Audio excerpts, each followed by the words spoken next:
കുറേ കാലത്തെ ആഗ്രഹമായിരുന്നു ഗവിയിലെ ആ കാട്ടിലൂടെയുള്ള KSRTC യാത്ര.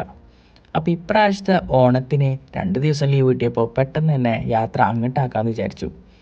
അപ്പോൾ അതിന് വേണ്ടിയിട്ട് നമ്മളിപ്പോൾ ഉള്ളത് എറണാകുളം KSRTC സ്റ്റാൻഡിലാണ്. അങ്ങനെ നമ്മൾ ബസ് ഇവിടുന്ന് പുറപ്പെടുകയാണ്.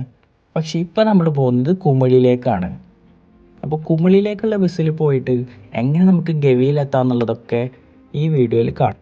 ഞങ്ങളുടെ ഈ ബസ് പോകുന്നത് പെരുമ്പാവൂർ, കോതമംഗലം, ഇടുക്കി, കട്ടപ്പന വഴിയാണ് കുമിളിയിലെത്തുന്നത്. അതല്ലാതെ വണ്ടിപ്പെരിയാർ വഴി പോകുന്ന ബസ്സും ഉണ്ട്. അപ്പോൾ നമ്മൾ യാത്ര തുടങ്ങുന്നത് ഏകദേശം 2 മണിക്കാണ് എറണാകുളം സ്റ്റാൻഡിൽ നിന്ന് യാത്ര തുടങ്ങുന്നത്. എറണാകുളം സ്റ്റാൻഡിൽ നിന്ന് ഏകദേശം 2 മണിക്കൂർ ഇടവിട്ട് ബസ് എപ്പോഴും അവൈലബിൾ ആണ്. ഏകദേശം പുലർച്ചെ തൊട്ട് ബസ്സുണ്ട്. അങ്ങനെ ചുറ്റുമുള്ള ഓരോ നല്ല കാഴ്ചകൾ കണ്ട് ഇങ്ങനെ യാത്ര തുടർന്നുകൊണ്ടിരിക്കുകയാണ്. അപ്പോഴാണ് ഈ ഗ്രൗണ്ടിൽ കുറേ കുട്ടികൾ ഒരു ടൂർണമെൻറ്റ് പോലെ കളിക്കുന്നത് കണ്ടത്. അത് കണ്ടപ്പോൾ എനിക്കെൻ്റെ പഴയ സ്കൂൾ കാലവും കോളേജ് കാലമൊക്കെ ഓർമ്മ വന്നു. ഞാനും ഇതേപോലെ ചെറിയ ചെറിയ ടൂർണമെൻറ്റുകളൊക്കെ കളിക്കാൻ പോയിരുന്നു. നല്ല രീതിയിൽ കാഴ്ചകൾ കാണാൻ വേണ്ടിയിട്ട് ബസ്സിൻ്റെ മുൻഭാഗത്തെ സീറ്റ് തന്നെയാണ് നമ്മൾ തിരഞ്ഞെടുത്തത്. അതാവുമ്പോൾ ഫ്രണ്ടിൽ കൂടെയുള്ള വ്യൂവും സൈഡിൽ കൂടെയുള്ള വ്യൂ ഒക്കെ വളരെ നല്ല രീതിയിൽ തന്നെ ആസ്വദിച്ച് കാണാൻ പറ്റുന്നതാണ്. പിന്നെ ഇപ്രാവശ്യത്തെ ഒരു വ്യത്യാസം എന്താണെന്ന് വെച്ച് കഴിഞ്ഞാൽ, നോർമലി ഞാൻ ഡ്രൈവ് ചെയ്തിട്ട് ഈ ഹൈ റേഞ്ചിലൂടെയൊക്കെ പോകുമ്പോൾ ഈ കാഴ്ചകളൊന്നും നമുക്ക് ശ്രദ്ധിക്കാൻ പറ്റിയിരുന്നില്ല. കാരണം നമ്മൾ വളരെ കെയർഫുള്ളായിട്ടാണല്ലോ വണ്ടി ഈ ഭാഗത്ത് കൂടെ എല്ലാം ഓടിക്കുന്നത്. അപ്പോൾ അതിൻ്റെ ചുറ്റുമുള്ള കാഴ്ചകളൊന്നും കാണാൻ പറ്റിയിരുന്നില്ല. പക്ഷേ ഇപ്രാവശ്യം എന്താണെന്ന് വെച്ച് കഴിഞ്ഞാൽ, ബസ്സിലായതുകൊണ്ട് നമുക്കൊരു ടെൻഷനും ഇല്ല. സുഖമായിട്ടിരുന്ന് എല്ലാ കാഴ്ചകളും കണ്ട് ആസ്വദിച്ച് പോകാൻ പറ്റി. അതേപോലെ തന്നെ ബസ് ഇങ്ങനെ നല്ല ഹൈറ്റിൽ ആയതുകൊണ്ട് നമുക്ക് നല്ല രീതിയിൽ തന്നെ കാഴ്ചകൾ കാണാൻ പറ്റുന്നുണ്ട്. കാറിൽ പോകുന്നത് പോലെയൊന്നല്ല, വേറൊരു പ്രത്യേക ഫീലാണ് ബസ്സിൽ നിന്ന് കാഴ്ച കാണുമ്പോൾ. അതായത് KSRTC ആയതുകൊണ്ട് ഒന്നും കൂടി ഓപ്പണാണ്. ഏകദേശം ഒരു 5.5 മണിക്കൂറുണ്ട് എറണാകുളത്ത് നിന്ന് കുമിളിയിലേക്ക് ഈ ബസ്സിലുള്ള യാത്ര. അപ്പം അതിൻ്റെ ഇടയിൽ ബസ് പല സ്ഥലങ്ങളിലും നമുക്ക് വേണ്ടി ബ്രേക്കിനൊക്കെ വേണ്ടി നിർത്തിയിരുന്നുണ്ട്. കോതമംഗലത്തായിരുന്നു ആദ്യത്തെ ബ്രേക്ക്. ഏകദേശം ഒരു 10 മിനിറ്റ് നമുക്ക് വാഷ്റൂമിലും പോയി ഒന്ന് ചായ കുടിച്ച് ഫ്രഷ് ആവാനുള്ള ടൈം ഉണ്ടായിരുന്നു. പിന്നെ ഈ യാത്രയിൽ ഒരു മഴയുടെ കുറവുണ്ടായിരുന്നു. നല്ല മഴയൊക്കെ ഉണ്ടായിരുന്നെങ്കിൽ ഒന്നും കൂടി ഭംഗിയായിട്ടുള്ള കാഴ്ചകൾ കാണായിരുന്നു. മഴക്കാലം അല്ലേന്ന് വിചാരിച്ചിട്ടാണ് ഈ സമയം ചൂസ് ചെയ്തത്. പക്ഷേ ഇപ്രാവശ്യം ഓണത്തിന് ഭയങ്കര വെയിലായിരുന്നു. അപ്പോൾ നമ്മുടെ ബസ്സിൽ ഓരോരോ കാഴ്ചകൾ കണ്ട് ഇങ്ങനെ മുന്നോട്ട് പോയിക്കൊണ്ടിരിക്കുകയാണ്. ഇനി എങ്ങനെയാണ് ഈ ഗവിയും കുമിളിയൊക്കെ ബന്ധപ്പെട്ടിരിക്കുന്നത് എന്നുള്ള വിവരങ്ങളിലേക്ക് കടക്കാം. അപ്പോൾ അതിനു വേണ്ടി ഇൻ്റർനെറ്റിലും യൂട്യൂബിലും എല്ലാം നല്ല രീതിയിൽ സെർച്ച് ചെയ്തപ്പോൾ നമുക്കതിൻ്റെ കംപ്ലീറ്റ് ഡീറ്റെയിൽസ് കിട്ടി. പത്തനംതിട്ടയിൽ നിന്ന് ഗവി വഴി കുമിളിയിലേക്കും അതേപോലെ തിരിച്ചുമാണ് ആ ബസ് റൂട്ട് ഉള്ളത്. അത് ദിവസത്തിൽ 3 പ്രാവശ്യമാണ് പത്തനംതിട്ടയിൽ നിന്ന് കുമിളിയിലേക്കും അതേപോലെ തന്നെ കുമിളിയിൽ നിന്ന് പത്തനംതിട്ടയിലേക്കും ഉള്ളത്. പത്തനംതിട്ടയിൽ നിന്ന് ആരംഭിക്കുന്ന ടൈം രാവിലെ 5:30ക്കും 6:30ക്കും പിന്നെ ഉച്ചയ്ക്ക് 12:30ക്കുമാണ് പത്തനംതിട്ടയിൽ നിന്നുള്ള സർവീസ്.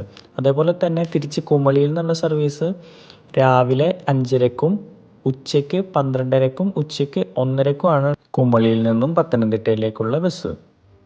ഇനി അത് കൂടാതെ KSRTC തന്നെ അറേഞ്ച് ചെയ്യുന്നൊരു കാനന യാത്ര എന്ന് പറഞ്ഞാൽ ഒരു KSRTCയുടെ തന്നെ ഒരു ടൂർ പാക്കേജ് പോലുള്ളൊരു യാത്ര ഉണ്ട്. ആ യാത്ര ആരംഭിക്കുന്നത് പത്തനംതിട്ടയിൽ നിന്നാണ്. വളരെയധികം നല്ല റിവ്യൂകളൊക്കെ ഉള്ളൊരു യാത്രയാണത്. അത് രാവിലെ 6:30 6:45 സമയത്തൊക്കെ പത്തനംതിട്ടയിൽ നിന്ന് തുടങ്ങി രാത്രി ഒരു 8:30ക്ക് തിരിച്ച് പത്തനംതിട്ടയിലേക്ക് എത്തുന്ന പോലെയാണ് ആ യാത്ര അറേഞ്ച് ചെയ്തിരിക്കുന്നത്. അതിനിടയിൽ ഒരുപാട് സ്ഥലങ്ങൾ അത് കവർ ചെയ്യുന്നുണ്ട്. അത് എക്സ്ക്ലൂസീവ്ലി ഫോർ ടൂറിന് വേണ്ടിയിട്ട് അവർ ഓപ്പറേറ്റ് ചെയ്യുന്നതാണ്. ഒരാൾക്ക് 1300 രൂപയാണ് അതിൻ്റെ ചാർജ്. ഇനി പത്തനംതിട്ട ഡിപ്പോ എന്നല്ലാതെ പല ഡിപ്പോയിൽ നിന്നും അത് സ്റ്റാർട്ട് ചെയ്യുന്നുണ്ട്. അപ്പോൾ അതിനനുസരിച്ച് ചാർജ് വ്യത്യാസമുണ്ട്. അപ്പോൾ അതിൻ്റെ കോൺടാക്റ്റ് ഡീറ്റെയിൽസ് ഞാൻ ഡിസ്ക്രിപ്ഷനിൽ കൊടുക്കുന്നുണ്ട്. പക്ഷേ ഓണത്തിൻ്റെ അവധി ആയതുകൊണ്ട് ഞങ്ങൾക്ക് ആ ട്രിപ്പ് എടുക്കാൻ പറ്റിയില്ല. കാരണം നമ്മൾ വിളിച്ച് അന്വേഷിച്ചിരുന്നപ്പോഴേക്കും അതെല്ലാം ഫുള്ളി ബുക്കായിട്ടുണ്ടായിരുന്നു. കാരണം ഓണത്തിൻ്റെ വെക്കേഷൻ ആയപ്പോൾ നല്ല ഡിമാൻഡായിരുന്നു ആ ട്രിപ്പിന്. അപ്പോൾ പിന്നെ ഗവിയിലേക്ക് പോകാനുള്ള ഏക ഓപ്ഷൻ എന്ന് പറയുന്നത് നോർമൽ ബസ് റൂട്ടാണ്. അപ്പോൾ അതിൽ പോകാൻ വേണ്ടിയിട്ടാണ് നമ്മളിപ്പോൾ കുമളിയിലേക്ക് പോകുന്നത്.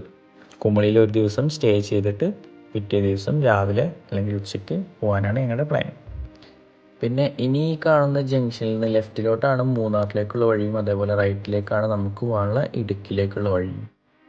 അതേപോലെ തന്നെ ഞങ്ങളുടെ യാത്ര ഉത്രാടത്തിൻ്റെ അന്നായ കാരണം പോണ വഴിയിൽ ഇതേപോലെ ഒരു മാവേലിയും ചെറിയ രീതിയിലൊരു കുമ്മാട്ടിക്കളിയൊക്കെ കണ്ടിട്ടായിരുന്നു യാത്ര മുന്നോട്ട് പോയത്. ഓണായിട്ടൊരു മാവേലിനെ കാണാണ്ട് ഉള്ള വിഷമം ഉണ്ടായിരുന്നു, അതും അങ്ങോട്ട് മാറി.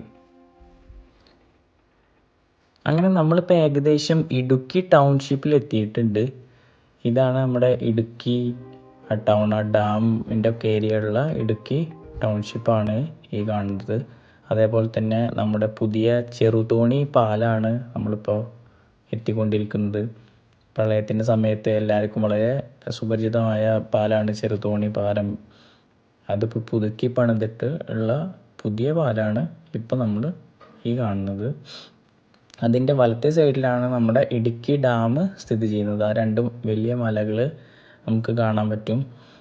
ആ മലയുടെ മേലെയാണ് ഇടുക്കി ഡാം സ്ഥിതി ചെയ്യുന്നത്. അതായത് ആ രണ്ട് മലകൾ തടഞ്ഞു നിർത്തിയിട്ട് കെട്ടിയിട്ടുള്ള ആ ആർച്ച് ഡാമിനെ പറ്റിയിട്ട് എല്ലാവർക്കും അറിയുന്നതാണെന്ന് വിചാരിക്കുന്നു.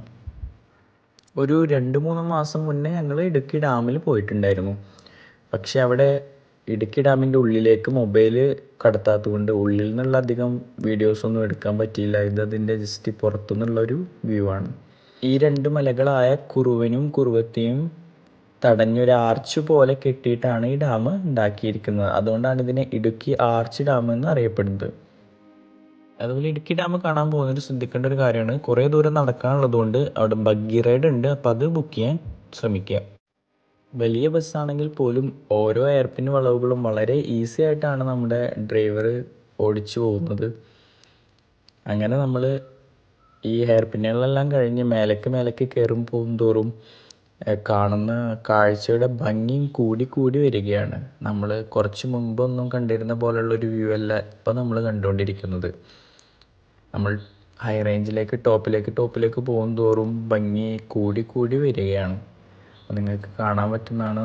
വളരെ രസകരമായൊരു കാഴ്ചയാണ് ഇപ്പോൾ നമ്മൾ കണ്ടുകൊണ്ടിരിക്കുന്നത്. ഈ ക്യാമറയിൽ കാണുന്നതിൻ്റെ ഇരട്ടിയാണ് നമ്മൾ നേരിട്ട് കാണുമ്പോൾ നമുക്ക് കിട്ടുന്ന ആ ഒരു അനുഭവം. അങ്ങനെ ഞങ്ങളുടെ യാത്ര തുടങ്ങിയിട്ട് ഏകദേശം ഒരു 4-5 മണിക്കൂർ കഴിഞ്ഞിരിക്കുകയാണ്. അങ്ങനെ നേരം ഇരുട്ടി. അപ്പോൾ ഞങ്ങളിപ്പോൾ എത്തിയിരിക്കുന്നത് കട്ടപ്പനയിലാണ്. കട്ടപ്പനയും ഇതേപോലെ തന്നെ ചെറിയ ഒരു തിരക്കുള്ള സ്ഥലം തന്നെയാണ്. കട്ടപ്പന എന്ന് കേൾക്കുമ്പോൾ എനിക്ക് ആദ്യം ഓർമ്മ വരുന്നത് കട്ടപ്പനയിലെ ഋത്തിക് റോഷനാണ്. പക്ഷെ ഇരുട്ടായതുകൊണ്ട് പിന്നീട് അവിടെ ഋത്തിക് റോഷന്മാരൊന്നും കാണാൻ പറ്റിയില്ല. എറണാകുളത്ത് നിന്ന് ഞങ്ങളുടെ കൂടെ ഉണ്ടായിരുന്ന ഒരുവിധം യാത്രക്കാരെല്ലാം കട്ടപ്പനയിലേക്കുള്ളവരായിരുന്നു. അപ്പോൾ അവരെല്ലാവരും ഈ കട്ടപ്പനയിലുള്ള KSRTC സ്റ്റാൻഡിൽ ഇറങ്ങി. അപ്പോൾ ഈ കട്ടപ്പനയിലുള്ള KSRTC സ്റ്റാൻഡിലേക്കാണ് ഈ പോയിക്കൊണ്ടിരിക്കുന്നത്. കട്ടപ്പനയിൽ ചെറിയ റോഡുകളിലൂടെ പോയി ആ സ്റ്റാൻഡിലേക്കാണ് പോയിക്കൊണ്ടിരിക്കുന്നത്. കട്ടപ്പനയിൽ നിന്ന് കുമളിയിലേക്ക് അധികം ദൂരമില്ല. പിന്നെ ഒരു രസകരമായ കാര്യം എന്താണെന്ന് വെച്ച് കഴിഞ്ഞാൽ, ഈ കുമളിയും തേക്കടിയും ഒരേ സ്ഥലമാണെന്ന് ഞാൻ ഇപ്പോഴാണ് അറിഞ്ഞത്. ഈ ഒരു യാത്രയ്ക്ക് വേണ്ടി അന്വേഷിച്ചപ്പോഴാണ് കുമളിയുടെ തൊട്ടടുത്ത് കിടക്കുന്ന സ്ഥലമാണ് നമ്മുടെ തേക്കടി എന്നുള്ളത്. അപ്പോൾ എന്തായാലും നമ്മൾ കുമളിയിലേക്ക് പോകുന്നതല്ലേ, അപ്പോൾ കുമളിയിൽ നമുക്ക് എന്തെല്ലാം കാണാനുണ്ടെന്നൊക്കെ ഒന്ന് അന്വേഷിച്ചപ്പോഴാണ് നോർമലിയുള്ള ബോട്ടിങ് ഉള്ളത്, തേക്കടി ബോട്ടിങ്. അപ്പോൾ അതുകൂടാതെ നമ്മൾ ഒരു സ്ഥലം കൂടി കണ്ടുപിടിച്ചു. തേക്കടി ബോട്ടിങ് നമ്മൾ ഓൾറെഡി പോയിട്ടുള്ളതുകൊണ്ട് ഇപ്രാവശ്യം തേക്കടി ബോട്ടിങ്ങിലേക്ക് പോകാൻ ഉദ്ദേശിക്കുന്നില്ല. പക്ഷെ അതിന് പകരം നമ്മൾ കണ്ടുപിടിച്ചൊരു സ്ഥലമാണ് സത്രം. മൗണ്ട് സത്രം എന്നാണ് ആ സ്ഥലത്തിൻ്റെ പേര്. അതേപോലെ ഈ ഹോട്ടലിലായിരുന്നു നമ്മൾ സ്റ്റേ ചെയ്തത്. ഇതിൻ്റെ പേര് വൈറ്റ് ഫോർട്ട് തേക്കടി എന്നാണ് ഈ ഹോട്ടലിൻ്റെ പേര്. ഓൺലൈൻ സൈറ്റായ ഗോയിബിബോയിൽ നിന്നാണ് നമ്മളിത് ബുക്ക് ചെയ്തത്. അതേപോലെ ആ കാണുന്നതാണ് നമുക്ക് KSRTC stand, Kumily KSRTC stand. അപ്പോൾ അവിടെ നിന്ന് ഏകദേശം ഇത്ര ദൂരം നടക്കാനുള്ള ദൂരമാണ് ഈ ഹോട്ടലിലേക്കുള്ളൂ. അപ്പോൾ അത് നോക്കിയിട്ടാണ് ഈ ഹോട്ടൽ തന്നെ ബുക്ക് ചെയ്തത്. ഈ കാണുന്നതാണ് Kumily KSRTC stand. Kumily KSRTC stand ഇതാണെങ്കിലും ഗവിയിലേക്കുള്ള ബസ് തൊട്ടടുത്ത് തന്നെയുള്ളൊരു പ്രൈവറ്റ് ബസ് സ്റ്റാൻഡിൽ നിന്നാണ് സ്റ്റാർട്ട് ചെയ്യുന്നത്. ഗവിയിലൂടെയുള്ള KSRTC യാത്രയും സത്രത്തിലേക്കുള്ള യാത്രയും മറ്റൊരു വീഡിയോയിൽ നമുക്ക് കാണാം.